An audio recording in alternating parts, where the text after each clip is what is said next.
We're going to start on the other streams. Yep, we're back on the other streams. You're good. We're back. We're live. Okay. For those of you that saw us go away for a brief period, we're back. Hardware problems, apparently. And we're going to continue the discussion with the Robo Lawyers. So let me start at the beginning here. The headline here was Robo Lawyers are as good as humans, say researchers. Quicker, cheaper, and almost as accurate as humans, Robo Lawyers are set to disrupt the legal industry. So back in February 2023, the international law firm of Allen and Overy gave its lawyers access to an AI chatbot to help them draft contracts. Almost immediately, this AI system began saving the company's 3,500 lawyers in the region 2 hours per week. Later in the year, the company announced an AI system capable of contract negotiations, saving up to 7 hours per negotiation. But what is less clear is just how significant these savings really are. In particular, how does the work of a large language model stack up against the work of a junior lawyer in a standard task such as drafting or reviewing a contract? So here we go, AI versus human. Now we get the answer of sorts thanks to the work of Lauren Martin and colleagues at the AI Center of Excellence at the legal tech company Onnit. Martin and company have directly compared the work of junior lawyers with large language models and say that the machines significantly outperform their human counterparts. Large language models, LLMs, stand poised to disrupt the legal industry as a result, enhancing accessibility and efficiency of legal services. The team came to this conclusion by asking senior lawyers to point out important legal issues in a set of real-world procurement contracts, and then asking the LLM models and junior lawyers to evaluate the same contracts. So we're pitting one against the other at this point.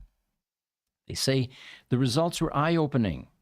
Large language models, AI, like Claude and GPT-4, matched or even exceeded human precision in identifying legal matters. When pinpointing the specific parts of contracts related to these issues, the AI lagged slightly behind the humans, however. Not perfect yet. Martin and company say that this doesn't include the 16 hours or so that it takes to train an AI system, but they point out that this time is roughly equal to the time it takes to instruct a junior lawyer to do the same task. So the potential for cost savings were similarly immense. While junior lawyers incurs an average cost of $74 per contract review, the fastest large language model performed the same task in approximately with 2 cents cost, they say. $74 versus 2 cents. Yeah, there's a savings there, I would say. So they say proceed with caution. The implications on the legal industry are profound and multifaceted, say the researchers, with junior lawyers likely to be given more high-value work early in their careers, with routine tasks more likely to be given to AI systems. So the job loss is not immediate. In fact, if anything, the drudgery and boredom of poring over contract, fine-tuning details will probably now be given to AI, and they'll have the junior lawyers working on more interesting things. They say, but not all is rosy. The analysis cautions that AI still falls short of humans in nuanced legal understanding. Models can also hallucinate by raising non-existent issues in contracts. So oversight from experienced lawyers remains crucial. So basically, they say much work is needed to evaluate the LLM models across more jurisdictions and more contract types. But the research clearly reveals AI's viability for core legal tasks. Law is changing quickly, they say, as Allen and Overy is already showing. This research, which is funded by the legal tech firm Onnit, puts some numbers on that. The era of robot lawyers has clearly arrived. Van Goat's back with us. Devo's still here. Thank you. All right. Here's an interesting article. Artificial intelligence brings a virtual fly to life. By infusing a virtual fruit Well, fly. Hold on, real quick. We got Van Goat with a question for that last article. Okay.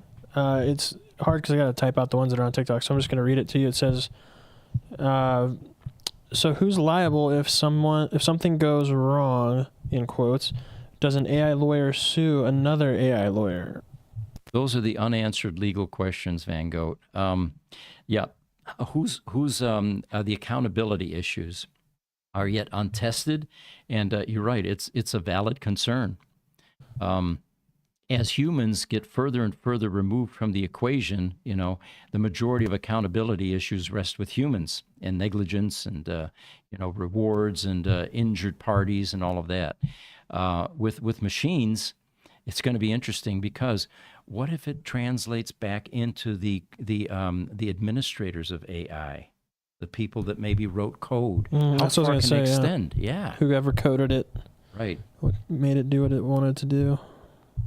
So that will probably be a major quandary and a point that will get resolved at some point.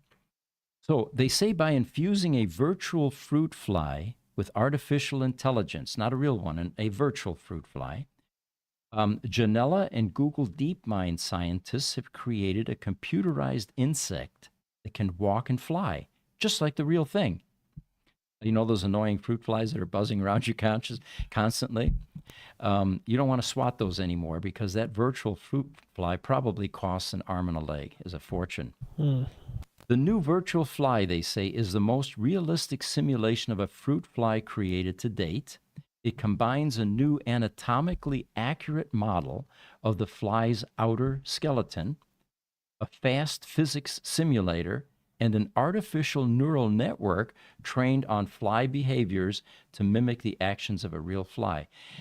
Does this scream government grant to you? I mean, how's this useful other than it's fascinating and interesting, right? Well, it'd be fascinating if they moved over to like honeybees, because for years they've been saying that the honeybee is kind of being beat up a little bit with all our construction and global warming and things. I mean, if they can switch over from fruit flies to honeybees to help out, that population going down, Excellent maybe point. It'll be worth it. Excellent point, Aaron. Fruit flies, I don't know if they serve a useful purpose other than be annoying if you've got some ripe fruit in your kitchen, right? But honeybees, they say if bees go away, it's going to change the ecosystem on this planet in ways that we don't like or won't like. All right, so staying with this for a moment, though, along with walking and flying across complex trajectories, the virtual fly can use its eyes to control and steer its flight. You take real fly data, they say, how a real fly flies and walks, and train the neural network to mimic these motions. And then we let this network that we have trained control the fly and tell the fly how to move. This is according to Roman Baxenberg, a machine learning researcher at the Turago lab at Janella, who led this project. It is like a little brain that controls the fly's movements. The new model is the first iteration of the team's virtual fly, which they plan to make even more lifelike with additional anatomical and sensory features and a real neural network. It is also the first in what they hope to be a series of realistic animal models. Now, there we go. Here's the broader application now, that they and other researchers can now develop using this general purpose, open sourced framework. Now, if we move up into the larger, in the animal kingdom, into the larger animals, we have certain pets that we feel belong in the home, cats, dogs, that type of things, hamsters for the kids or whatever. Just think of the benefits. A, you wouldn't have to feed it. There'd be no one to take outside in the middle of the night, So there's some definite advantages there, I would imagine. I would imagine the cat would be a lot more happier and less angry at me when I forget to feed it in the mornings. And Totally, yes. These models, they say, could help scientists more fully understand how the nervous systems, body, and environment work together to control behavior. Real quick, Pete. Yeah. You're talking about the pets. You're talking about simulating pets, essentially. Yeah. Well, or creating robot pets that look lifelike. That Well, so I was thinking, though, take it a step further. And what if you have somehow modeled the behavior of your pet? So you say, your pet gets sick, it only has 6 months left. Yeah. You start recording all of its behaviors for that 6 months, and then you upload it into this thing. Essentially, your pet won't die. Right. Ever again. And we've covered that in other AI podcasts, that you're able to preserve deceased relatives by exactly what you're suggesting, feeding the large language models and training them on the characteristics, voice, intonation, personality, all of that. So that part we have talked about, but this part that you're talking about now is the actual movement. So it'll actually move exactly like your pet moves, or fly like the fly flies, right? It'll have not only all of the mannerisms and the personality, but it'll have the movement down as well. And it won't do annoying things like chew out the side of your leather couch anymore. True. Because it's been trained to not be destructive or understand what destructive behavior is. Now, that's an interesting thought experiment, though. What if the cat has a dilemma in its code and in its mind as it goes to want, because if it's your pet, it's programmed with your pet's behavior. It wants to chew the couch, but it gets to the couch and it can't chew it. Yeah, good point. We're going to have therapists then for these robo animals, and they'll probably be robot therapists. Or maybe just Alexa will be a lot smarter by then, and she'll recognize the behavior and talk to them, from her little cube. Wow. All right. A lot of rabbit holes to go down on that one. So they talk about that these models will help scientists more fully understand how the nervous system, body, and environment work to control behavior. While researchers, they say, have probed these questions with real animals in the lab for decades. Now, there's another thing. We're not going to be, abusing living organisms like animals in labs anymore. This will all be in code. Realistic virtual models will enable scientists to understand how all these components interface and how factors that can't be measured in the lab, like the force exerted on the body when flying, affect behavior.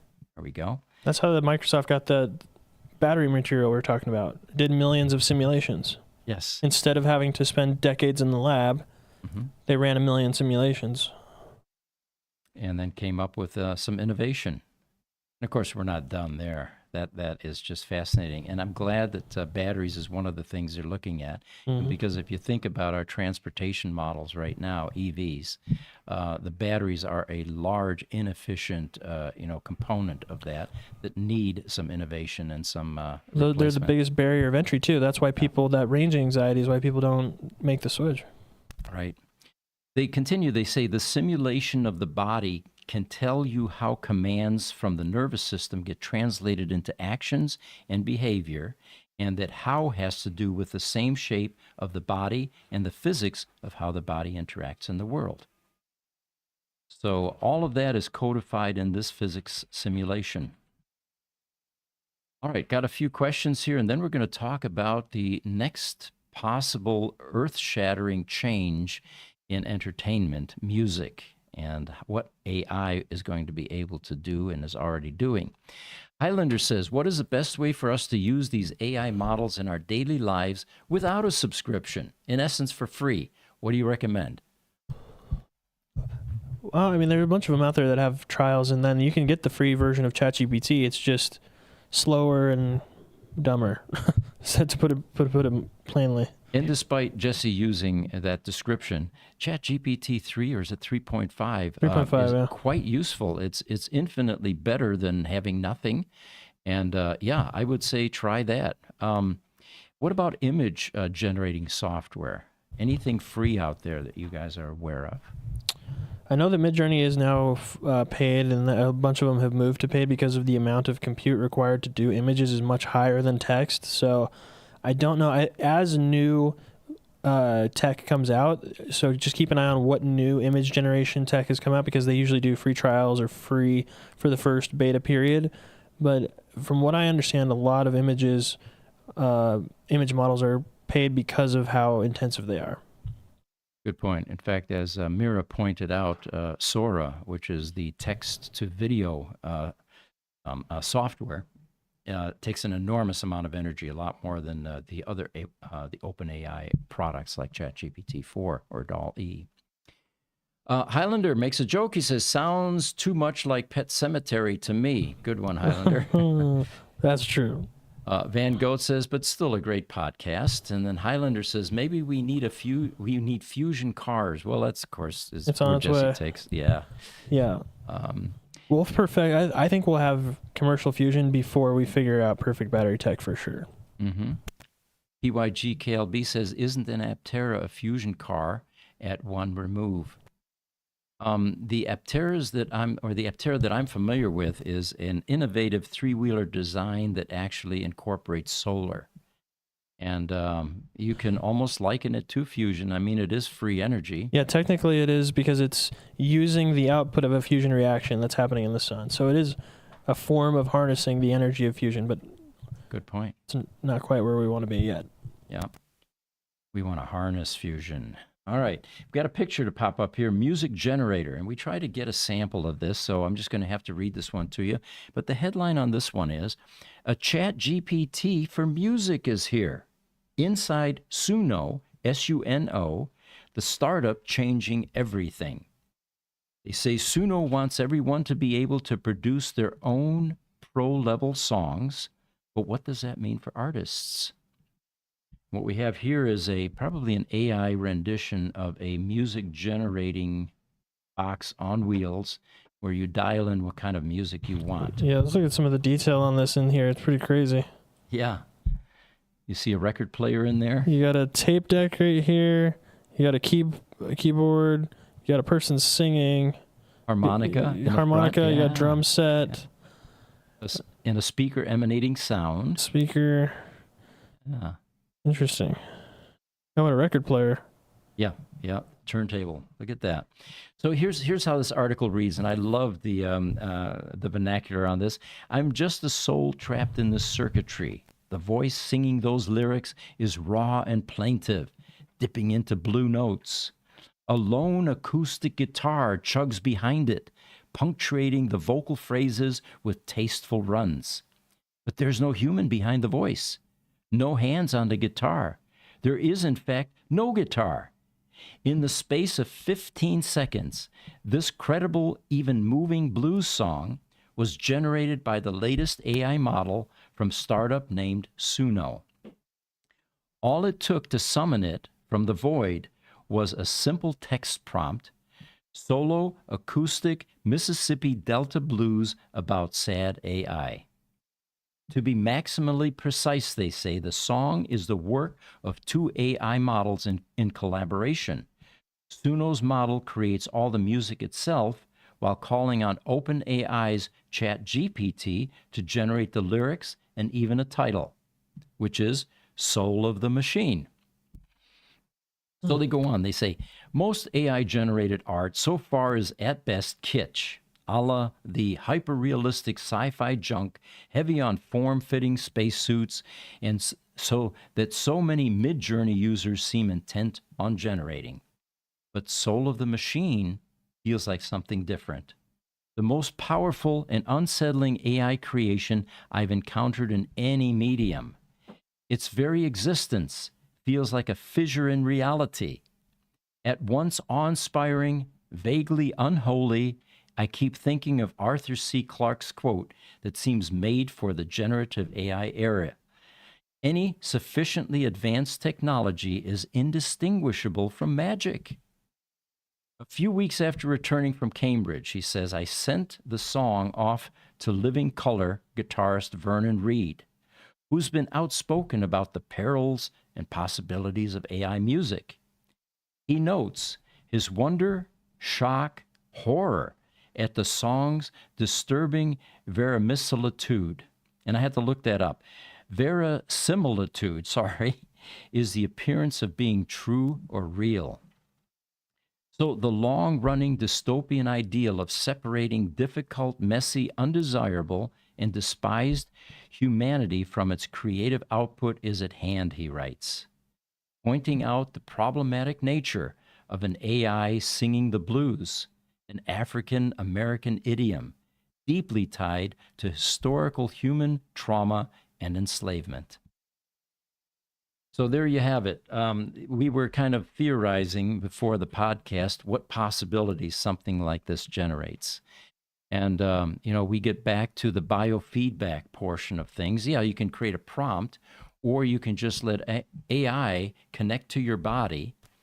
A unit like this starts making some sounds, eventually hones in and zeroes in on the things that pleasure you the most, and creates music that is specifically tailored to your likes and dislikes, which you may not even yet be aware of until it's generated. It's kind of how music works if you think about it. Not necessarily the artist, although you can predict a certain type of music from the artist, but sometimes it's an artist that you don't like or aren't familiar with, and suddenly the music resonates with you. I think there's a term for that as well, and it's called fissure or something. We were going to talk about that in the last podcast. Highlander says, I'm so glad I work in the electronics field and work on robots. Somebody's got to do it. Brace yourself, Highlander. This is going to continue to expand into technologies that are just continuously awe-inspiring, and applications as well. So we'll have to keep an eye on this Suno company. Yeah, I was going to say we can make some songs and try to bring them for the next episode. Yeah. And if there's a subscription, that sounds like one that we need to subscribe to so that we can actually give samples of this. We can actually make music too for our YouTube videos without having to worry about copyright. Good point. Yes. Okay. Background music and whatever else. And that is a constant struggle, and it comes out of nowhere sometimes. We just did a video, I think, a week or two ago, and suddenly we've got a copyright strike that we were completely unaware of. Mm-hmm. All right, so here's another article. To see what the future might look like, it's often helpful to study our history. In this article, they retrace the brief history of computers and artificial intelligence to see what we can expect from in the future. So they talk about how did we get here. There's an image that you can throw up here, Jesse, and it's called the AI timeline. And how rapidly the world has changed becomes clear by how even quite recent computer technology feels ancient to us today. Mobile phones in the 90s were big bricks with tiny green displays. 2 decades before that, the main storage for computers was punch cards. I was around back then. In a short period of time, computers evolved so quickly and became such an integral part of our daily lives that it's easy to forget how recent this technology is. The first digital computers were only invented about 8 decades ago, and in this timeline it shows that. In the 1940s, the first digital computers were built. The first microprocessor hit in 1970. Early days of the internet, 1990, by 1995 it began to really take hold. The first cell phone was around 2000. They don't give a specific date here, but between 2000 and 2010. And there we are now on the timeline. They say that since the early days of history, some computer scientists have strived to make machines as intelligent as humans. The next timeline shows some of the notable AI systems described in what they were capable of producing. And I think that's going to be the brief history of artificial intelligence. And I don't know what kind of an image that is, Jesse. Let me see if I can tell you what it is. The Microsoft Edge link. That may not render. I'm sorry, say it again. I have the one up behind you right now.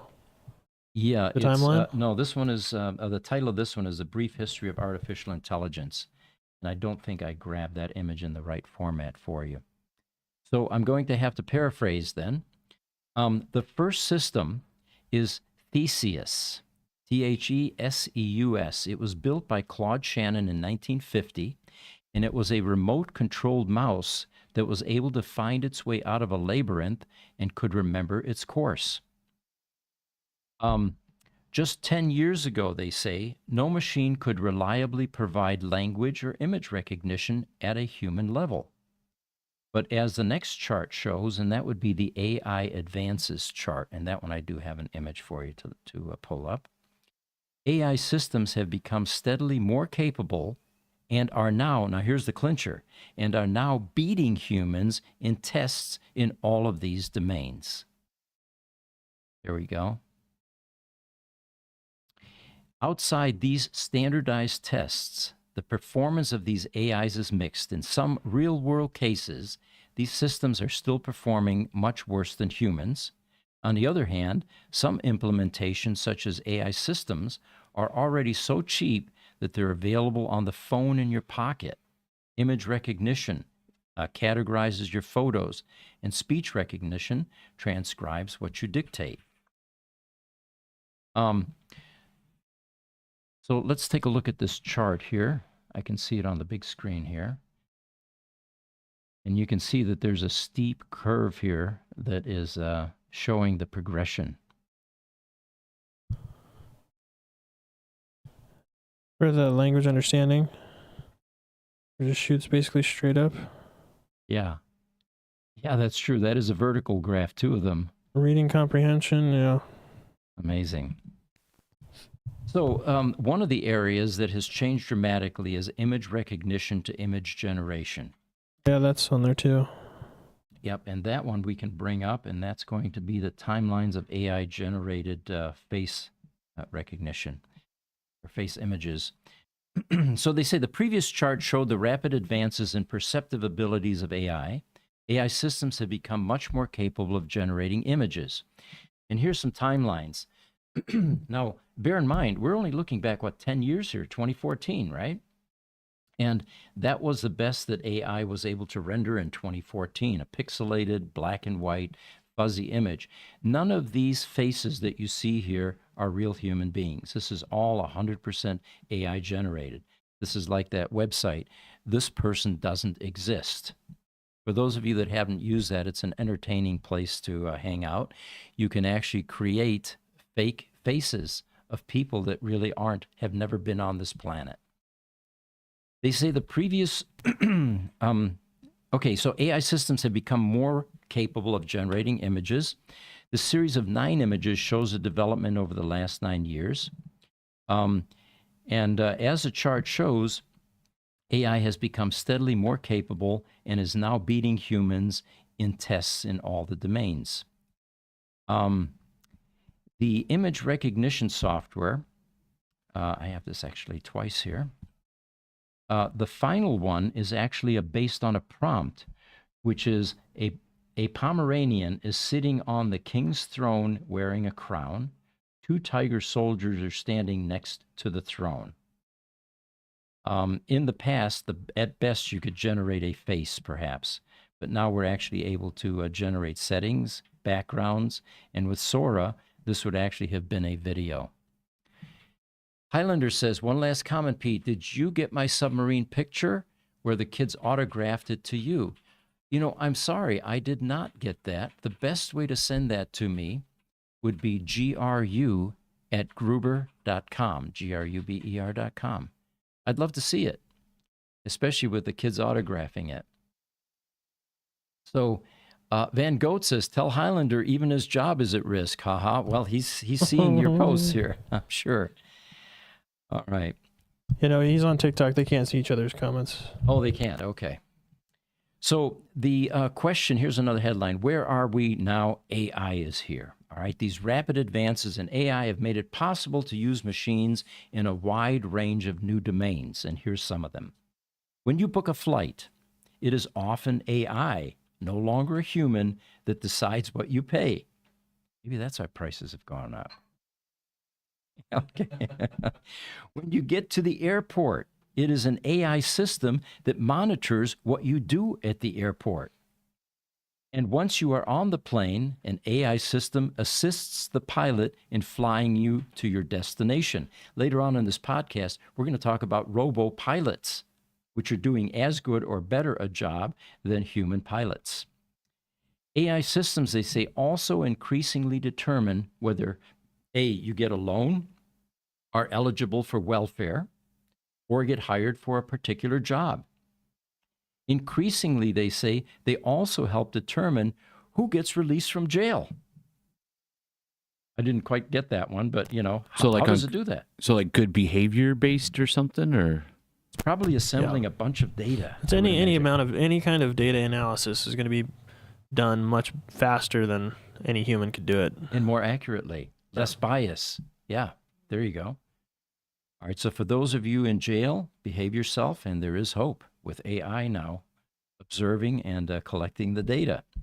They say that several governments are purchasing autonomous weapons systems for warfare. That's the part that I don't want to hear. And some are using AI systems for surveillance and oppression. All right. AI systems also help program the software that you use and translate the text that you read. Virtual assistants operated by speech recognition have entered many households over the last decade, and now self-driving cars are becoming a reality. By the way, for those of you that have been watching some of our EV podcasts, we have been talking quite a bit about this new FSD released from Tesla. One of our mechanics, engineers actually, has this new version of full self-driving, and he says it is substantially different in application on the road than the previous versions that he has been using. So we're getting a lot of good information or positive information about this new FSD release from Tesla. There's another update on that from Elon this morning. Yeah. He tweeted, he said that over the next few weeks, every 2 weeks or so, there's going to be a massive update that rolls out. So he said that it's going to be incredibly different by end of February, early May. It's going to be really good. Fascinating. Yeah, so that we have several large or substantial updates coming to FSD 12 over the next every 2 weeks.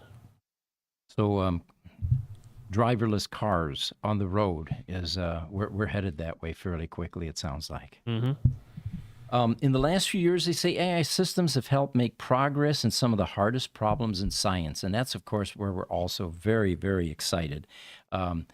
Healthcare, medicine, scientific discoveries. Fusion. I can't imagine that these latest breakthroughs in fusion don't have some aspect of AI involvement. It was the humans, though. We get to claim that. That was one of the last mathematical achievements by humans is figuring out the math to actually get more out than what you put in, which sounds impossible and when you think about what you're saying, but it's actually real. So, and contain the plasma. All right, here's an article. Humanoid robots can pilot planes in a cockpit designed for humans. There's a picture of that, and it is called Robot Pilot. He's sitting here in a simulator, which of course is a great place for the robot to practice. We don't want him up in the air yet. And it says that PiBot, they call this. It's not pilot, but PiBot is a humanoid robot capable of piloting a plane. It's been designed by the Korea Advanced Institute of Science and Technology. PiBot uses AI to solve incredibly complex problems and perform difficult tasks. Now remember, in the previous discussion, we talked about that airplanes are already using AI for autopilot type functions. So this is not a stretch, consistent with what has already been tested and proven. They say that in a groundbreaking leap for aviation technology, engineers at this Korea Institute are spearheading the development of humanoid robots that will now be able to pilot aircraft with unparalleled precision. Read into that, better than humans. Named PiBot, the innovative creation represents the culmination of decades of progress in AI and robotics. Yeah, Pete, this thing is crazy looking. On that podcast I showed you this morning of Sam Harris, they were talking about a little bit about robotics, and also in the new NVIDIA robot, they were talking about how. So we always had that question too. Why do they make it look so human-like? Why is it going more towards that? Well, it makes sense that we've optimized our world for our form factor. Right. So during the transition, the robots are going to be humanoid, but eventually this may be a tiny black box in the instrumentation somewhere. It's unnecessary. Or it could just be a software. It won't even. Yeah. It won't need a seat, is what we're saying. And that's the first thing that, in terms of automotive, is the steer-by-wire is the first move to that, where it's now sending a signal. It's not a direct drive, like a steering wheel column, right? So, and they've been apparently doing that in aircraft for a long, long time. So if you can control all that with software, there's no need to have a robot. And the only reason there's a wheel is because hands-on wheel is still a portion of that vehicle's experience. Eventually, no more human drivers. The wheel goes away. The seat goes away. All of that goes away. Yeah. Interesting stuff. Here's another one. NASA tests autonomous space robots for, we did that, the off-the-world construction. Yep. That's right. We're going to need robots on Mars in order to build the infrastructure for the humans. Highlander says, Roger Starkey, Crunch, Grace the Hopper, and myself follow each other all over the place. So you guys are going to other podcasts. Fascinating. There you go. All right, we are wrapping here, and let me see if there's anything else that we want to bring up. If you want to bring up that steam engine picture, Jesse. Okay. There's no narrative with this other than I found this fascinating because the current fear-mongering that hovers around AI and this rapid technological advancement, it's not the first time in human history that this has occurred. This is a old graphic of the fears surrounding steam engines. So there you have it. There's always going to be fear of the unknown. And that's one of the reasons we do this podcast. I got to insert my piece here. The difference between a steam engine and AI is a steam engine can't improve itself in the background without us knowing what it's doing. Good point. Okay. And pretty ominous looking. That is pretty. It's a pretty horrifying picture. It almost looks like an engraving, does it not? Yeah. It's very strange. And then you have another one in here called Elon on AI. Do you know what that one is? Let's take a look. I do not remember that. It doesn't render on my visual here, so if you can bring it up, we'll see what it's about. It looks like it was a link to Facebook, but it's not working. So not working. Okay. Well, folks, it's 11 o'clock. We usually run these for an hour. Appreciate all of you joining us.